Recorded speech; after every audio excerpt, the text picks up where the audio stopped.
Now looking towards whether there will be a political resolution and a way forward.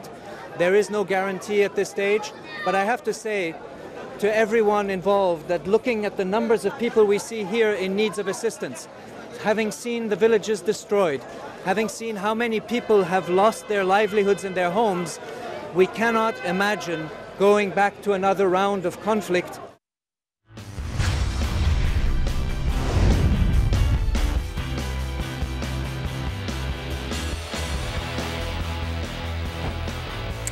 And a very good Monday morning to you. Hope you had yourselves a great weekend. We've got another busy day for you. So the deadline is now drawing to a close in just a matter of hours on a 5-day ceasefire. Israel sending out a very clear message, however, that it will respond massively to any type of fire from Gaza and not tolerate any kind of long-term war of attrition. So how far apart are both sides?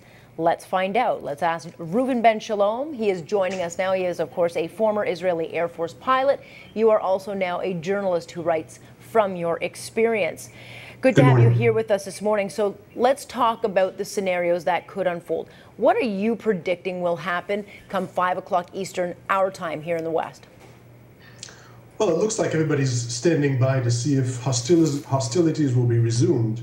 But I don't think that's the main question. Personally, I'm not concerned if bombs will go flying at midnight tonight in Israel.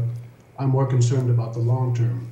Also, if you ask me as far as my assessment, I do not think Hamas will resume firing because I don't think it's their interests right now. I think they've been severely beaten, and I think it serves their goals right now to recuperate, regroup, and rearm, and not go back to another round of hostilities, especially with the international pressure and the Egyptian pressure exerted on them. So I'm not concerned about tonight. I'm concerned about the long run, and the long run so far is not looking good. Okay, so the two scenarios that could unfold is that Hamas then kind of pulls back for a little while, they regroup, but Israel says no matter what, they will protect themselves. And so let's say it's 3 weeks to a month before we see Hamas drop any more rockets, Israel will respond.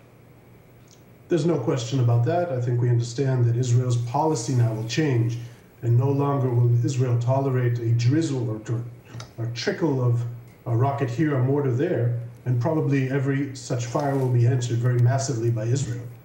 But you know that Israel changed its line from peace, quiet will be answered with quiet, to a new end state that we want to achieve now, which is long-term stability. So even if we do see months and months of quiet now, but Hamas is rearming, this is not an end state that we want to see. So I don't think we're going to be content of just transitioning into a new state of quiet and having Hamas rebuild. We need to see an international effort to disarm Hamas so they can't do this again in 6 months or in a year.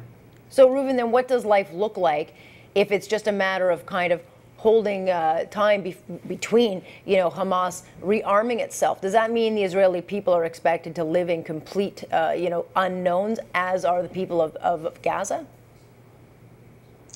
Well, first, we've been used to this for 66 years. It's not like we have peace and tranquility for 20 years and all of a sudden now we're living in bomb shelters. So it would almost be a natural course of life now to transition into another months or years of calm, just as we have seen in the north. After the war in 2006, we've seen many years of quiet, but this is an illusion because we all know what this quiet leads to. Hezbollah up there is rearming itself, and one day we're going to have another clash and another war.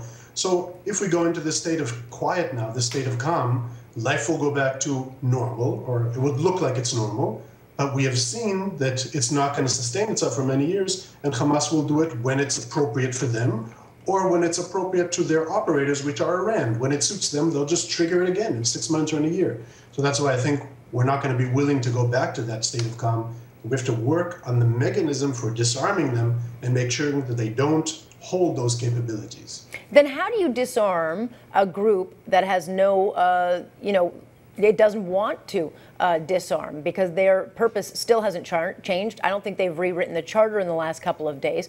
So then how does Israel go about disarming Hamas if conflict isn't involved? I don't think Israel should do it. First, I think Israel could do it. We could expand the operation, invade Gaza, conquer Gaza. It would take a long time and take a great toll on both sides. but I think the international community should impose it, should declare it and impose it.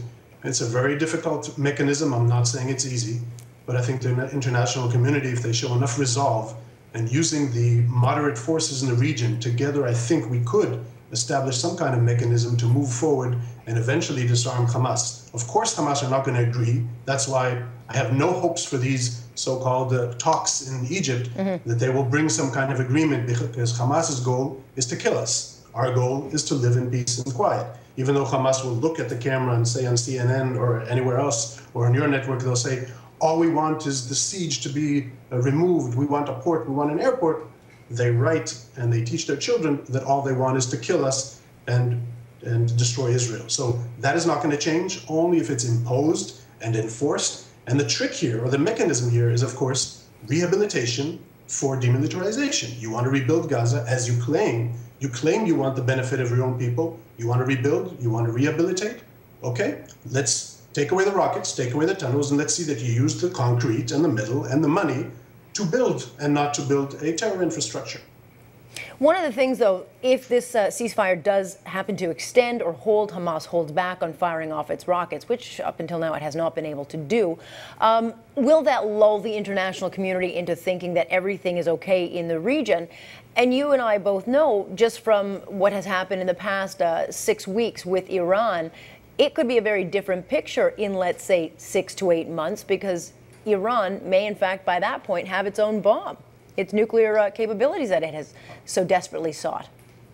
Unfortunately, even when the rockets were flying and the operation was underway, and so much suffering and pain was going on here, the international community was too weak and did not show resolve in naming Hamas what they are, a terror organization, and promoting some kind of mechanism to disarm them.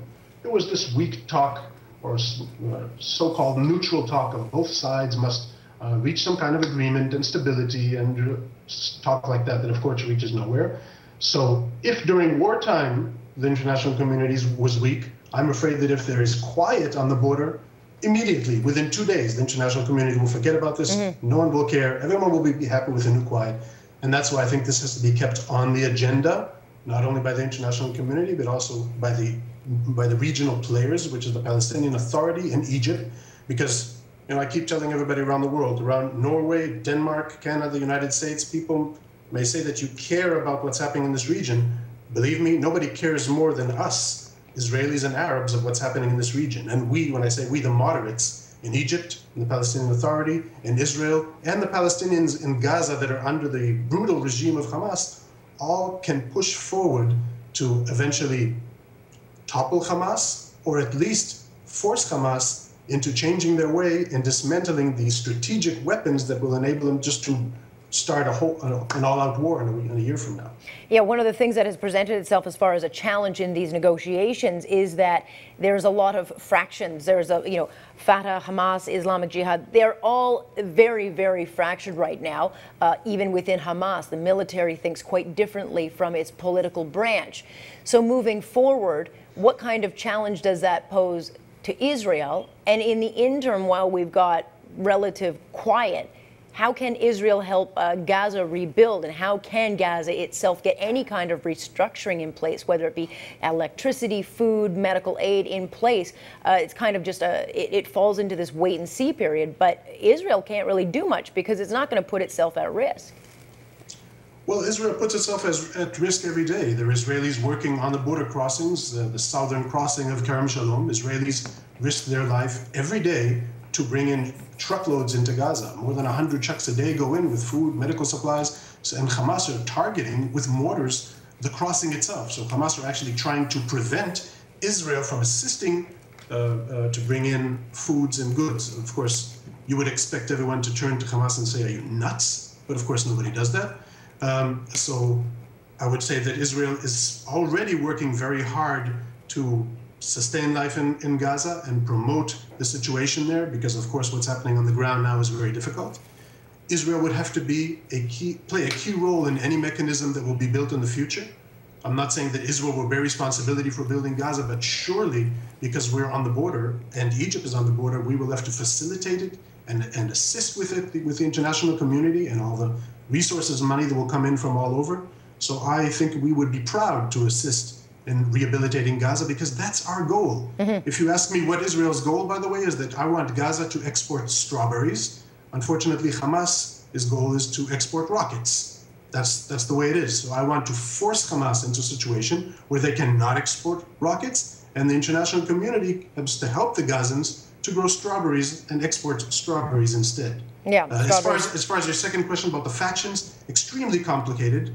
I don't have all the answers for that. I can say that the Palestinian Authority, of course, in a very sensitive situation.